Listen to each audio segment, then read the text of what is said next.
Hello students. Today we will start with our new chapter, that is understanding quadrilaterals.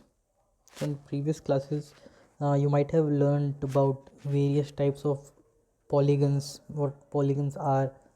So we will be discussing mainly about quadrilaterals in chapter number 12.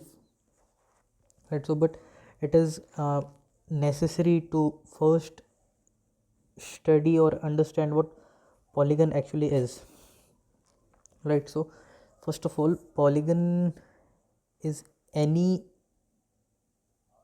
three or more sided closed figure made up of straight lines.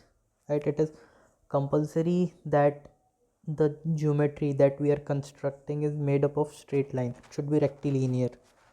Right, you cannot say that, suppose if I draw a figure like this and if I made a curve here, so you cannot say that this one is polygon.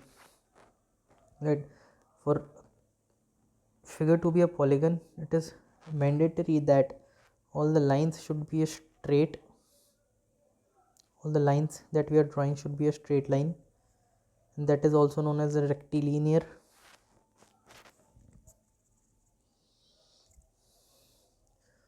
Okay, so I'm leaving these 6 clouds for you to write the name of the polygons which you have studied.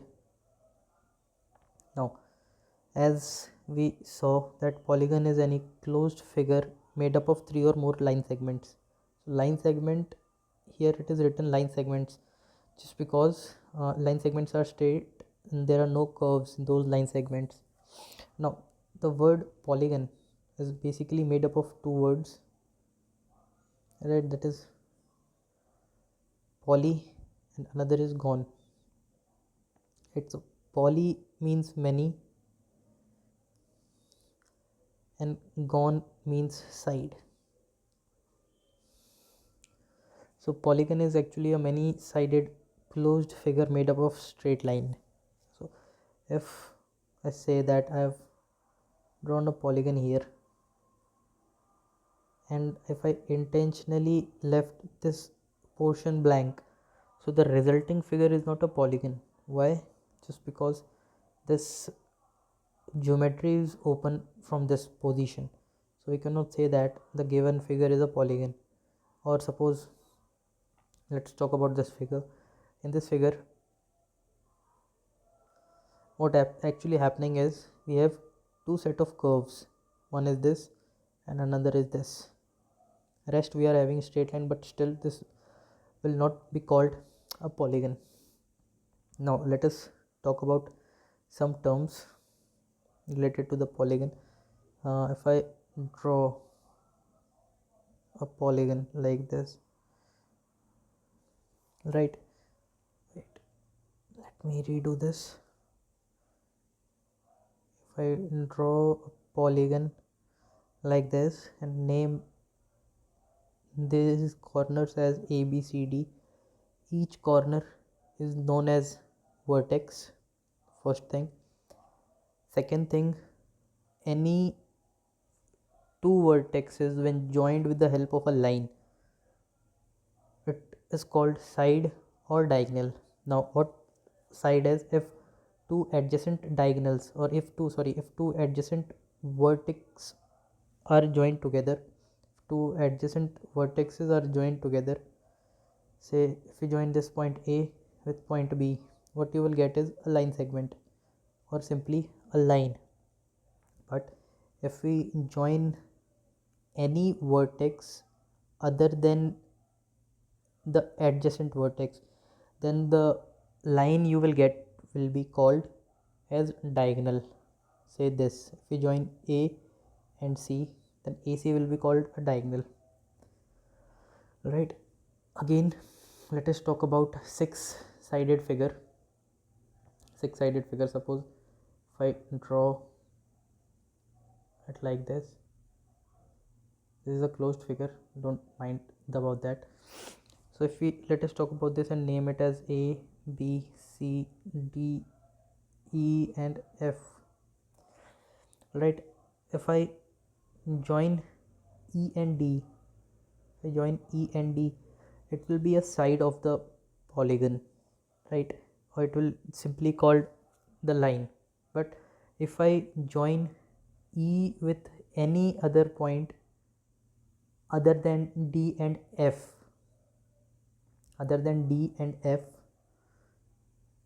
suppose if I join point E with C, if I join this point E with B, if I join this point E with A, so these will be the three diagonals of this polygon. So this was basically for you to know the definition of the sides of a polygon and the diagonals of a polygon. If two adjacent points or if two adjacent vertices are joined together, then the resulting line will be called the side of the polygon, and if any 2 points other than the adjacent sides are joined together, then it will be called its diagonal. Right, now one thing you have noticed here in the geometry will be, let us draw it again. This is a four-sided figure, this is a three-sided figure, this one is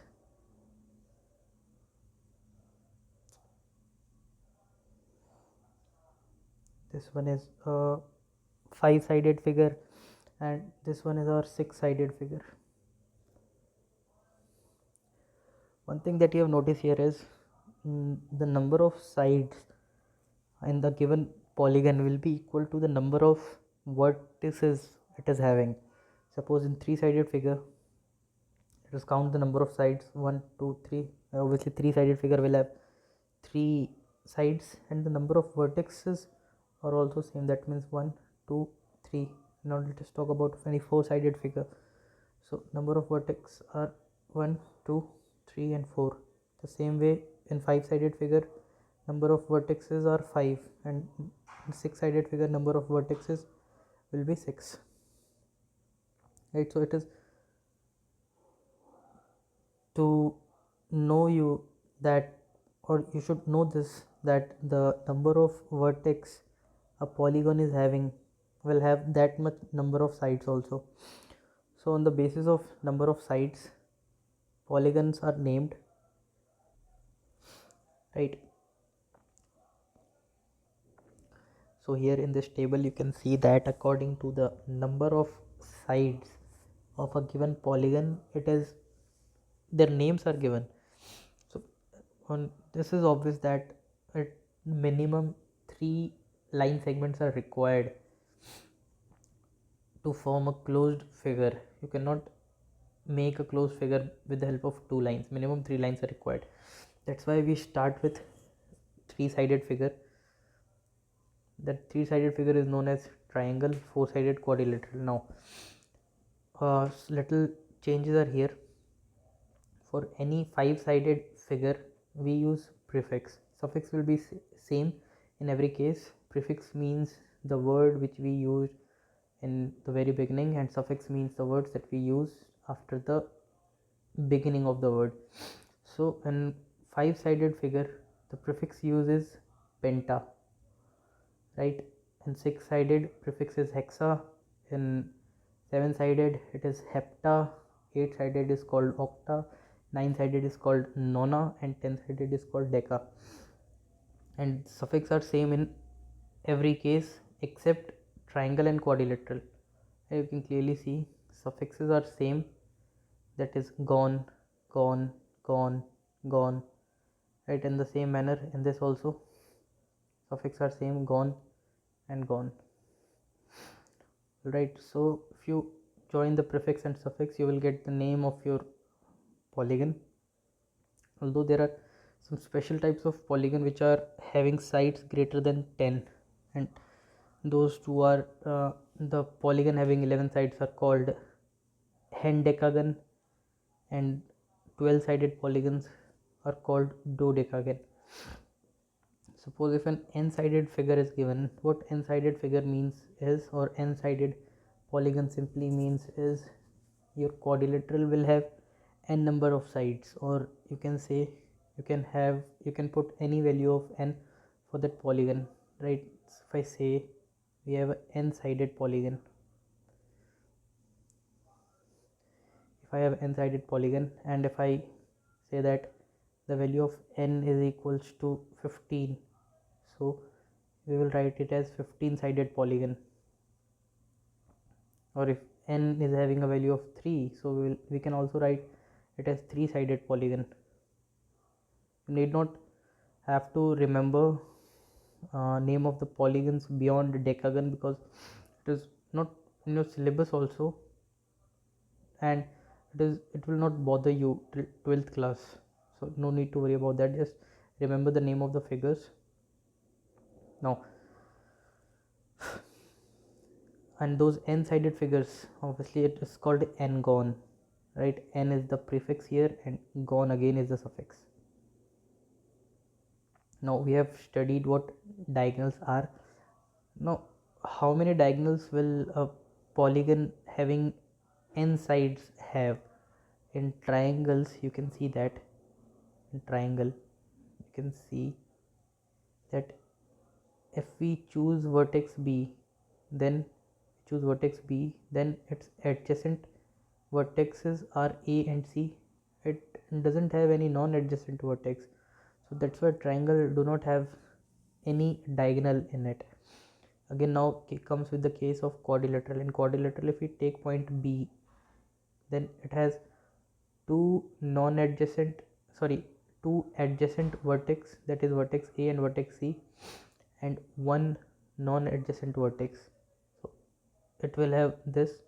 And if I take point A, it is having two adjacent vertexes, that is B and D, but one non-adjacent vertex, so I can join A with C.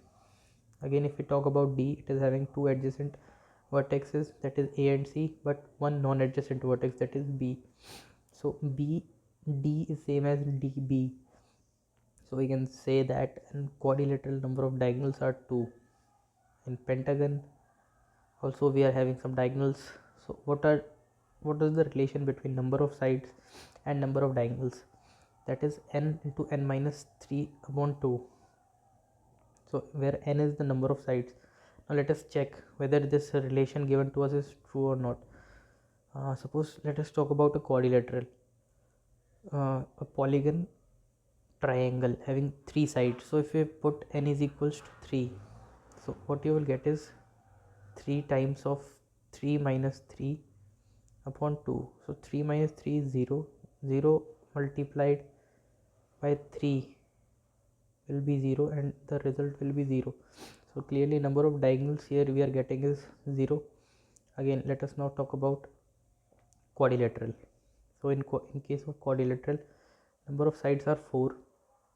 So formula will be 4 into 4 minus 3 whole upon 2. So 4 minus 3 is 1. So 4 into 1 upon 2. So 4 times 1 is 4. 4 divided by 2 is 2. So right, so we can say that number of diagonals in a quadrilateral is 4, and our relation or the formula which is given to us is true. So in the next class we will be discussing about types of polygons and quadrilaterals.